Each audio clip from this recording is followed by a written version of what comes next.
After the Minneapolis Miracle, Minnesota Vikings jerseys have been flying off the shelves at sports stores in the region. We went to Sports City in West Acres Mall, and after last week's Sunday's win, many fans filled the store to buy Vikings jerseys. Among the top jerseys sold, wide receiver Stephon Diggs' jersey was sold the most.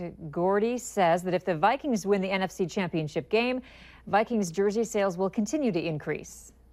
If they go to the Super Bowl, anything purple is going to sell fantastic.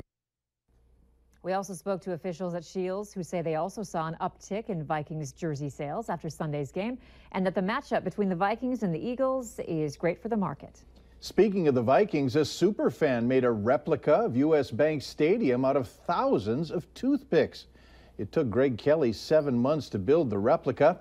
He says you need patience, a steady hand, and of course a lot of toothpicks to build something like this. How many, you ask? 6,400 toothpicks to be exact. The replica is now on display inside U.S. Bank Stadium, and Kelly says having his art shared with other Vikings fans makes his day. Pretty cool. Yeah. A lot of time. It's the Bison versus the Fighting Hawks. Later in sports, we preview what will be the latest installment of the rivalry, this time on the basketball court. There's nothing more emotional for a town like the likelihood of losing its high school. We'll take you to Northwest Minnesota for the story.